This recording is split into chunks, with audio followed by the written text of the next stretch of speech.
इस वक्त कोई चुनाव नहीं है, सारे चुनाव निपट गए। प्रधानमंत्री कर्नाटक गए आज।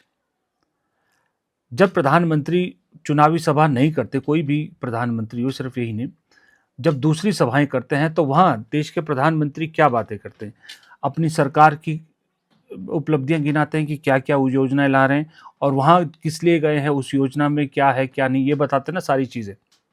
चुनावी भाषण अलग होता है, दूसरा भाषण अलग होता है। लेकिन प्रधानमंत्री आज कर्नाटक में गए और जो उन्होंने वहां भाषण दिया वो प्योरली ऐसा लग रहा था कि कोई चुनावी सभा को संबोधित कर रहे हैं। और सबसे बड़ी बात, प्रधानमंत्री को मुझे ऐसा लग रहा है कि अब बोलने को कुछ बचा नहीं है, इसलिए उनके पास घूम फिर के एक ही टॉपिक आता है, वो है कांग्रेस। कभी कभी तो मुझे ऐसा लगता है कि प्रधानमंत्री राहुल गांधी और मल्लिकार्जुन खड़गे को शायद कांग्रेस की इतनी चिंता नहीं, कांग्रेस के बारे में इतना नहीं सोचते जितने प्रधानमंत्री मोदी और बीजेपी सोचते हैं। वरना सोचिए कांग्रेस के अंदर क्या हो रहा है, कांग्रेस किसको धोखा दे रही, किसके साथ जा रही है, इससे प्रधानमंत्री का क्या लेना देना। क्योंकि एक चुनावी सभा होती तो लोग बोल देते, जो गैर चुनावी सभा में आप बोल रहे हैं तो उससे कांग्रेस के अंदर हो रही हलचल से प्रधानमंत्री का क्या लेना देना। लेकिन प्रधानमंत्री कंप्लीटली कांग्रेस के ही बारे में बोलते रहे, जो साफ दिखा रहा है कि उनके अंदर डर बुरी तरह से बैठ गया है। नहीं नहीं, ये मैं देख रहा हूं, इनकी इकोसिस्टम तमिलनाडु में प्रक्रिया चल रही थी और इनकी इकोसिस्टम दिल्ली में बैठे बैठे देश को गुमराह करते थे कि देखो 4 तारीख को नतीजे आ गए, 5 हो गई, 6 हो गई, 7 हो गई, 8 हो गई, तमिलनाडु में सरकार नहीं बन रही है। अरे भाई, केरल में तो पूर्ण बहुमत है, वहां तो बना लो।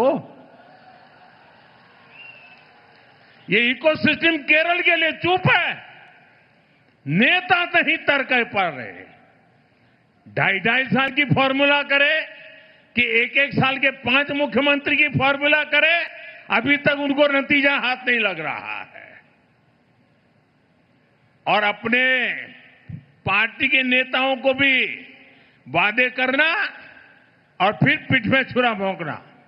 छत्तीसगढ़ में वही किया, राजस्थान में वही किया, कर्नाटका में अभी भी वो खेल चल रहा है, अब केरला की बारी है।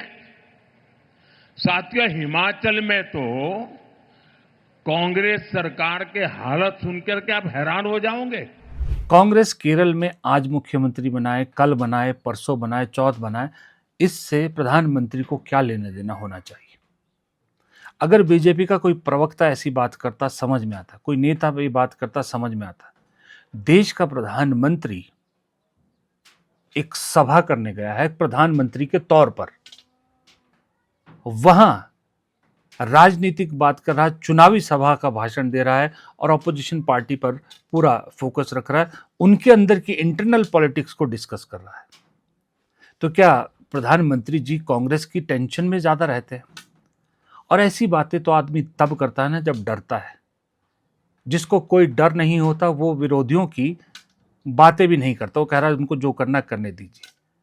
ये तस्वीर आपके सामने है, एनडीटीवी की ये तस्वीर है, जहां वो बता रहे हैं कि राहुल गांधी और विजय के बीच के भाईचारे की इनसाइड कहानी क्या है। एनडीटीवी, अडानी जी का चैनल, झक मार के आज राहुल और विजय की बात कर रहा है।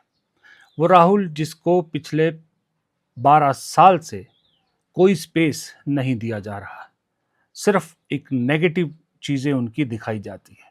भारत जोड़ो यात्रा जैसा इतना बड़ा इवेंट किया, उसे भी जगह नहीं मिली।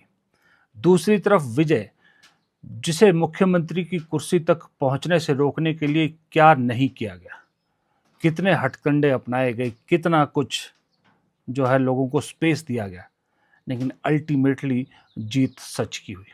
और आज जब चंद्रशेखर जोसेफ विजय, ये शायद पूरा नाम है, अगर मैं जहाँ तक मुझे याद है, चंद्रशेखर जोसेफ विजय ने जब आज तमिलनाडु के अगले मुख्यमंत्री की शपथ ली और उस शपथ ग्रहण समारोह में जब राहुल गांधी शामिल हुए वो तस्वीरें जब से आई है तब से इंटरनेट पर दो चीज़ें बड़ी वायरल हो रही हैं। लोग बहुत सवाल पूछ रहे हैं। एक लाइन ये वायरल हो रही है कि दो भाई दोनों तबाही, और दूसरा सवाल लोगों के मन में है कि दक्षिण में राहुल गांधी को आखिरकार इतना प्यार क्यों मिलता है, क्यों उन्हें भाई कहा जाता है।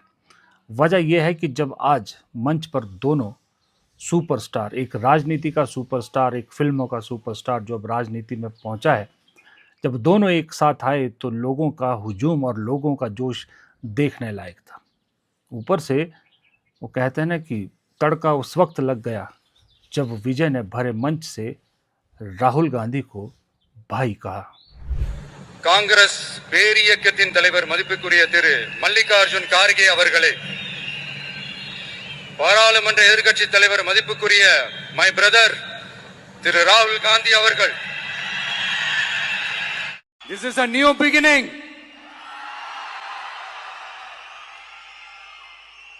A new era of a real secular social justice starts now. अब एक ही सेंटेंस में विजय ने दो बातें कही। राहुल गांधी को भाई कहा, माय ब्रदर राहुल गांधी, और दूसरा कहा कि देश के नए दौर की शुरुआत आज से हो रही है, जो मैंने शुरू में बात कही। आज से देश की राजनीति में सच में नया दौर शुरू हुआ है। नया दौर क्यों शुरू हुआ है, उसकी दो वजह है। दो वजह ये है। पहली वजह तो ये है कि अक्सर पिछले 12 साल में जब भी विपक्ष की सरकार को बनने में इतना वक्त लगा है, तब तब हमेशा विपक्ष नाकाम रहा है और सत्ता ने हमेशा से सत्ता हथियाई है। ये पहला मौका है कि इतना कुछ होने के बावजूद, इतना जोर लगाने के बावजूद दिल्ली में बैठी सत्ताधारी पार्टी के हाथ नाकामी लगी है, और जो सही था, जिसे लोगों ने चुना था, आखिरकार सत्ता उसी को मिली है। तो इसका मतलब अब इस देश में वो बिकने का, वो डरने का दौर खत्म हो रहा है। इसकी शुरुआत का मैसेज आज तमिलनाडु से मिला। दूसरा, ये जो सरकार है तमिलनाडु में, जो सरकार बनी है, ये याद रखिएगा, ये इस देश में पहली जेनजी सरकार है। जी हाँ, जेनजी द्वारा चुनी गई जेनजी सरकार। विजय को सबसे ज़्यादा वोट जेनजी जो कैटेगरी है, जनरेशन जेड वाली, उन्होंने दिए हैं, भर भर के वोट दिए हैं। विजय को फिल्मी सुपरस्टार से राजनीति का सुपरस्टार बनाने के लिए कोई कसर बाकी नहीं छोड़ी। विजय ने भी अपने जो 108 एमएलए जीते हैं, उसमें से शायद 93 एमएलए ऐसे हैं जो पहली बार विधायक बने हैं, और उसमें से भी 41 विधायक 40 साल से कम उम्र के हैं। जी हाँ, 41 विधायक 40 साल से कम उम्र के हैं, यानी जेनजी द्वारा चुनी गई जेनजी सरकार। और जब कांग्रेस और विजय की पार्टी एक साथ आए और राहुल और विजय मंच पर एक साथ आए, तो वो जो वहाँ शोर मचा ना, जो जोश देखने को मिला, उसने एक संदेश साफ ये दे दिया कि अब इस देश की जेनजी ने झूठे वादों से, झूठे जुमलों से बाहर निकलकर अपने दिल से लोगों को चुनना शुरू कर दिया है। और जब बात जेनजी की आएगी तो जाहिर सी बात है, जेनजी का कनेक्शन अगर तमिलनाडु में विजय के साथ है तो देश में राहुल गांधी के साथ साफ दिखता है, क्योंकि राहुल गांधी के वीडियोज़ आते हैं जो युवाओं के साथ बातचीत करते हुए, वो आप में क्लियरली उसमें आपको मैसेज दिखता है। राहुल गांधी के साथ जेनजी, जेन वाई ये कनेक्टेड महसूस करते हैं। तो ये दो कारण है जिसकी वजह से मैं कह रहा हूँ कि आज से देश की राजनीति का नया दौर शुरू हो गया है। और ऐसा नहीं है कि ये आज ही हुआ है, इसकी भनक राहुल गांधी को उसी दिन लग गई थी जिस दिन तमिलनाडु के नतीजे आए। इसीलिए उन्होंने देर नहीं लगाई विजय का साथ देने के लिए, डीएमके से हटके विजय के साथ जाने के लिए देर नहीं लगाई, क्योंकि वो जानते थे कि जिस बदलाव की वो कोशिश कर रहे हैं, पिछले मेरे ख्याल 3-4 साल से आपने देखा होगा, राहुल गांधी लगातार युवाओं के साथ पार्टी को जोड़ने की कोशिश कर रहे हैं। वो जिस कोशिश में लगे, उन्हें तमिलनाडु में उसकी शुरुआत होती दिखी, इसलिए उन्होंने मौका नहीं छोड़ा। और दूसरी बात, उसके तुरंत बाद राहुल गांधी गुड़गांव गए थे, याद है आपको, सद्भावना यात्रा में चौधरी विजेंद्र की। वहां राहुल गांधी ने एक बात कही थी। वो बात सुनने में तो नॉर्मल लगती है, लेकिन अगर उसको ध्यान से देखिएगा तो उस बात में बहुत वजन है।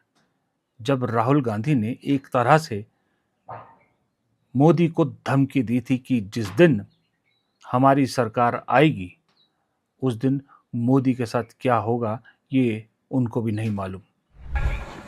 आप लिख के ले लो, कांग्रेस पार्टी नरेंद्र मोदी को हराएगी और फिर देखना हम क्या कार्रवाई करते हैं नरेंद्र मोदी के साथ,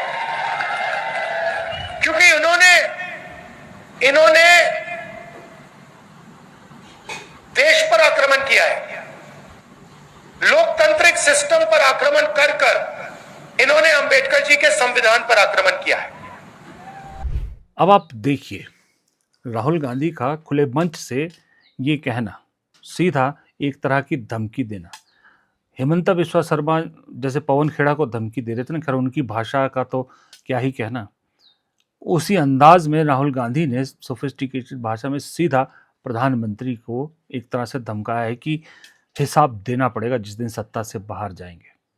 इसी रैली में राहुल गांधी ने एक और बात कही थी, जब कहा था कि लोग अब समझने लगे हैं इनकी राजनीति, लोग गुस्सा है इनसे। इसका मतलब राहुल गांधी डायरेक्टली इनडायरेक्टली अब जो बॉल है ना वो जनता की कोर्ट में डाल रहे हैं। और जब जनता में गुस्सा, जज्बात, नाराजगी की बात हम करते हैं तो जब हम अपने आसपास देखते हैं तो ये सारा वहां पर भी हुआ, बांग्लादेश, नेपाल, श्रीलंका, अब तो हंगरी भी। रोल किसने प्ले किया वहां पर? जेनजी ने, युवाओं ने। एक तरफ राहुल गांधी युवाओं को कह रहे हैं कि अब तुम्हारे हाथ में है गेम, दूसरी तरफ युवा चुन रहे हैं एक युवा मुख्यमंत्री को, पुराने सब चेहरे रिजेक्ट करते हुए। और उस युवा मुख्यमंत्री को इसलिए सत्ता में जाने से रोका जा रहा था कि वो हमारे साथ नहीं आए, कांग्रेस के साथ क्यों जा रहे हैं, उसमें भी नाकामी मिली। एक तरफ तमिलनाडु से, केरल से ये मैसेज साफ आना कि बीजेपी के लिए दक्षिण में कोई जगह नहीं है, दक्षिण अब पैक है बीजेपी के लिए, इधर मुंह भी मत कीजिएगा। दूसरी तरफ राहुल गांधी का बढ़ता कदम, राहुल गांधी की बढ़ती डिमांड, राहुल गांधी की बढ़ती एक्सेप्टेबिलिटी और कमज़ोर होते, क्षीण होते क्षेत्रीय दल, ये सारी कहानी परेशान करती है एक शख्स को जिसका नाम है प्रधानमंत्री नरेंद्र मोदी।